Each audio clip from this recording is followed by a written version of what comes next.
Good morning, everyone, and welcome to day number 7, reading Advent for Daniel for Advent, a chapter a day, Monday through Thursday. Well, through the first 6 chapters, we've noticed a certain template. There is a problem.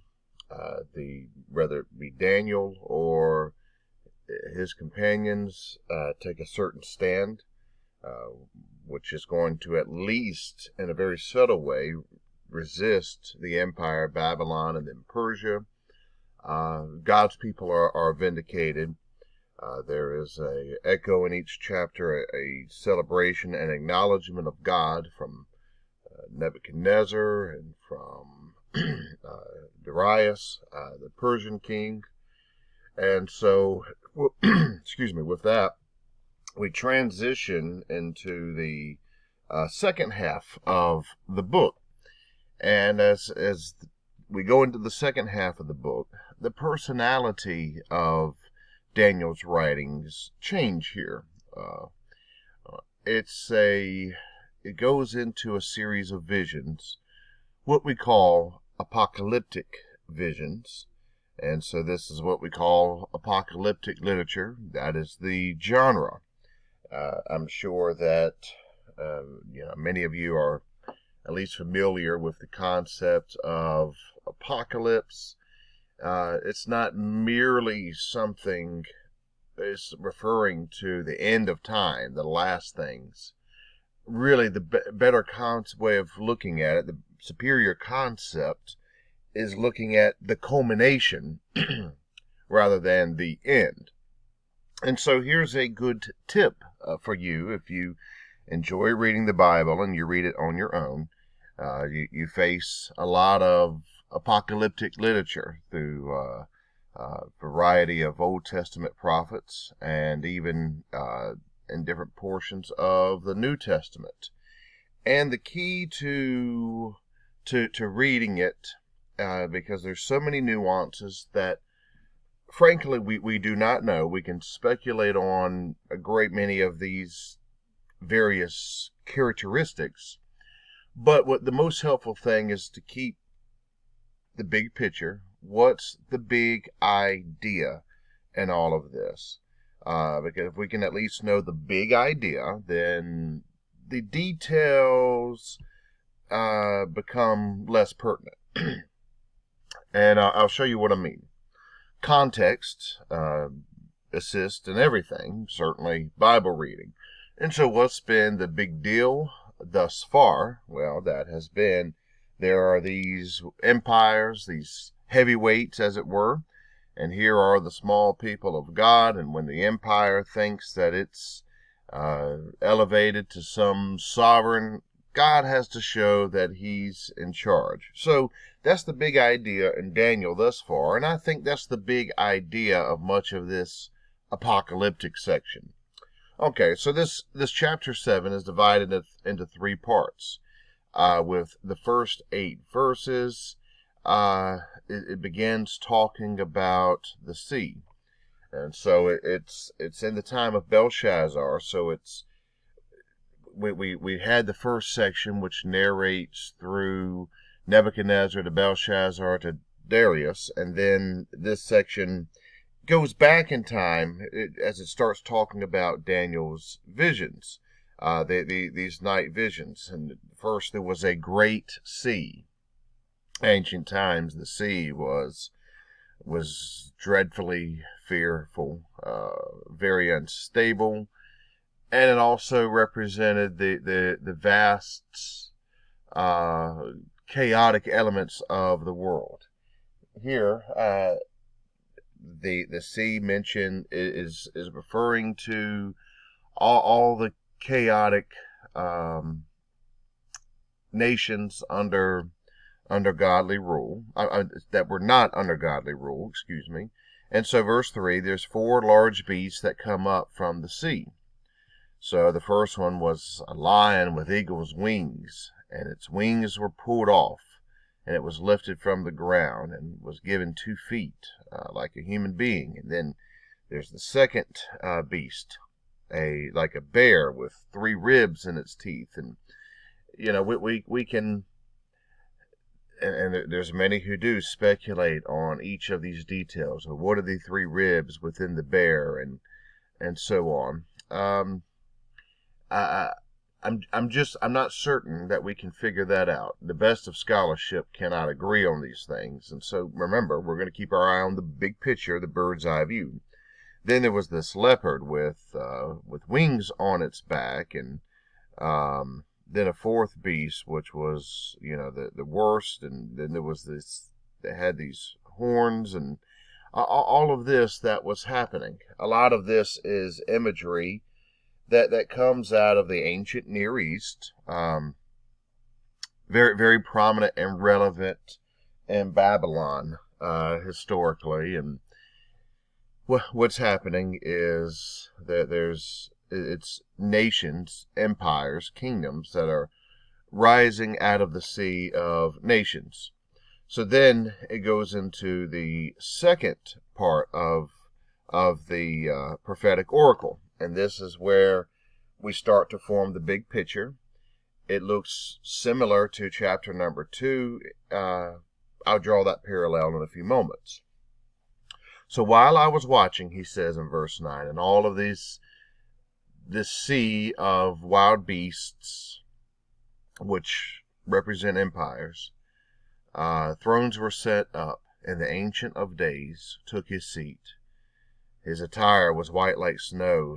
His hair of his head was like lamb's wool. His throne was with fire, and a river of fire streamed forth from his presence. And thousands were ministering to him. And the court convened, and the books opened, and here this figure, the Ancient of Days,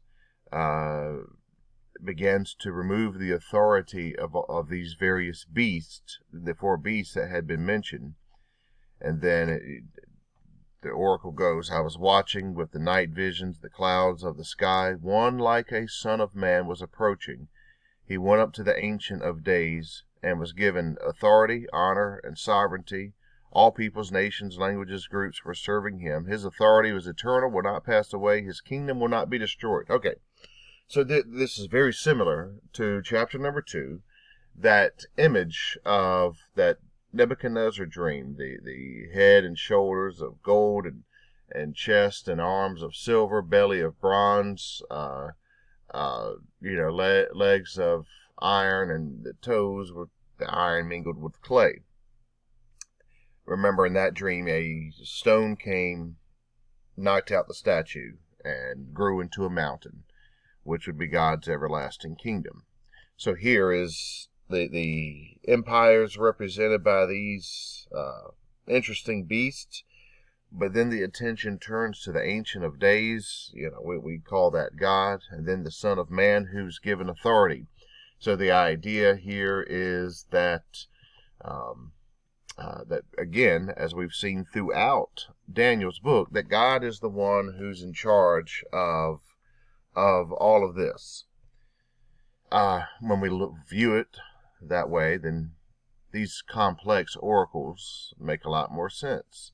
And so the angel comes along and interprets this vision in the final section, verses 15 to 28, talking about the kingdom of God juxtaposed to these various beasts who did dreadful, unholy things.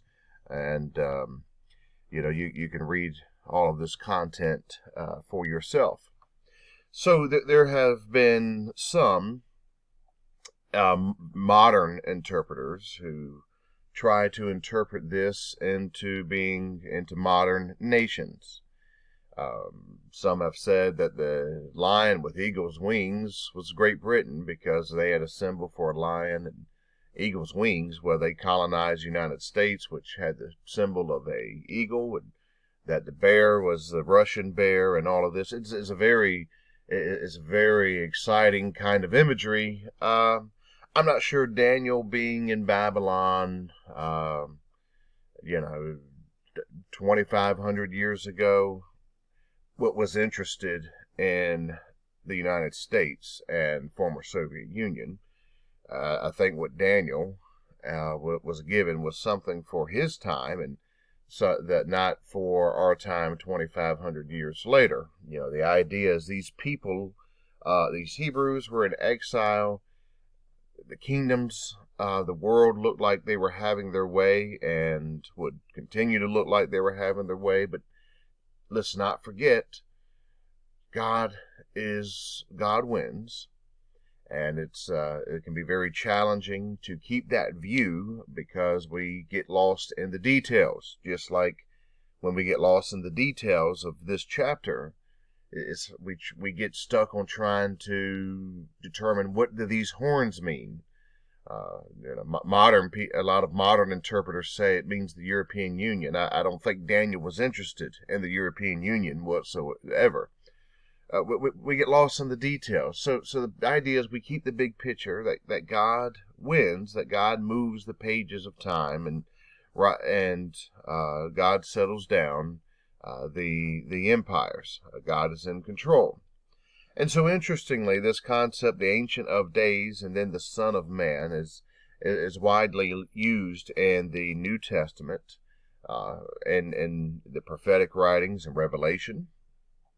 Draws upon Daniel 7, as well as Jesus in places like Matthew 26 and Luke 21. When Jesus is on trial, he says to Caiaphas the high priest, "You'll see the Son of Man coming in the clouds," and that's when they really think that he's blaspheming, as he's quoting Daniel chapter 7, referring to himself. What was the idea in Daniel 7? The Son of Man is going to be given the authority over God's kingdom, the superior kingdom. And it's interesting when Jesus was on trial. Here he was dealing with authorities and rulers of earth. He was there about to die a Roman death, the great empire of his time, and yet here he was talking about authority giving to him to rule. And so as Daniel's book continues, there'll be more interesting things, and eventually, when we'll start to try to synthesize more of this as we get into next week. But for now, that is it. And until next time, if you've got any questions or anything, send them to me, and I'll address them as soon as I can. But and I'll meet you again tomorrow with chapter number 8.